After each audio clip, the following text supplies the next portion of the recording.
1987 সাল থেকে 2016 সাল পর্যন্ত টানা 29 বছর গড়বেতা পূর্ব বিধানসভা কেন্দ্রের বিধায়ক ছিলেন তিনি।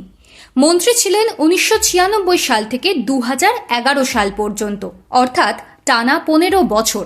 1988 সালে সিপিআইএমের জেলা কমিটিতে প্রথমবার পা রাখেন। তার রাজনৈতিক কেরিয়ার যেমন আকাশ ছুঁয়েছিল একসময়, বিতর্কও কম হয়নি। 2002 সালের বেনাচাপড়া কঙ্কালকাণ্ডে নাম জড়িয়ে যায় তার। রাজ্যে ক্ষমতা বদলের পর ওই মামলায় জেলও হয় তার।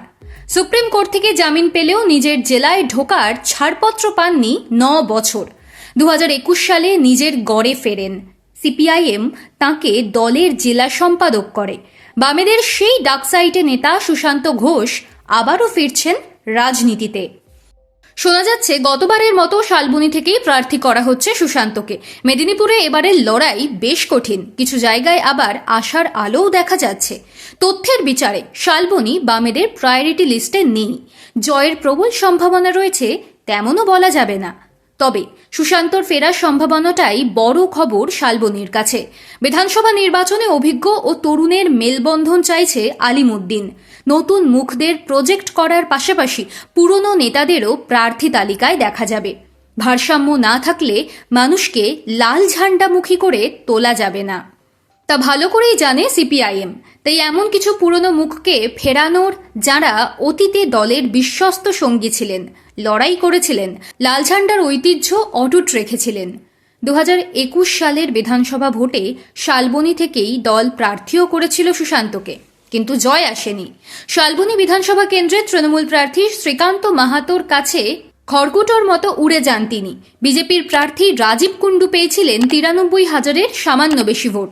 সেখানে সুশান্তর মিলেছিল মাত্র 8% ভোট। এবার কি খেলা বদলাতে পারবেন সুশান্ত? সুশান্তর জীবন কখনো সমান্তরালভাবে এগোয়নি। বিতর্ক আর সাফল্য হাত ধরাধরি করে হেঁটেছে তার। দলের শীর্ষ নেতাদের বিরুদ্ধে বিষোদ্গার করে দল থেকে সাসপেন্ড হয়েছিলেন একসময়, পরে ফিরেও আসেন।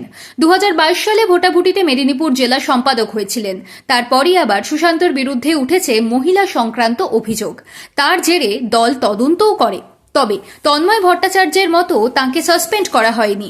তার বদলে প্রথমে জেলা থেকে, পরে রাজ্য কমিটি থেকেও নীরবে সরিয়ে দেওয়া হয় সুশান্তকে। অনেকেই তারপর বলতে শুরু করেছিলেন সুশান্ত ঘোষের রাজনৈতিক কেরিয়ার কার্যত শেষ হয়ে গেল।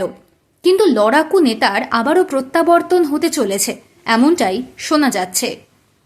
দলে সুশান্তকে পছন্দ করেন যেমন অনেকে, তেমনি অপছন্দের লোকেরও সংখ্যার কম নেই। কিন্তু সুশান্তর লড়াকু মানসিকতা বরাবরই প্রাধান্য পেয়েছে। আগ্রাসী নেতা, সামনে থেকে লড়াই করতে ভালোবাসেন। তার ভাষণও যথেষ্ট আগুনে। শুধু তাই নয়, শালবনীতে এখনও সুশান্তর অনুগামীরা রয়েছেন। তাই সুশান্তকে ফিরিয়ে এনে তাঁকে দিয়েই কঠিন লড়াইয়ে জিততে চাইছে সিপিআইএম।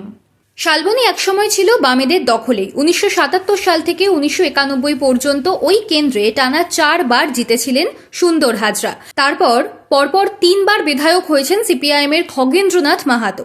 কিন্তু 2011 সাল থেকে শালবনীতে শ্রীকান্ত মাহাতোরই জয় জয়কার। সিপিআইএমের অভিরাম মাহাতো, শ্যামসুন্দর পাণ্ডেরা বেগ দিয়েছেন ঠিকই, কিন্তু জয় ছিনিয়ে নিতে পারেননি। শ্রীকান্তর কাছে হারের নবতম সংযোজিত নাম সুশান্ত ঘোষ।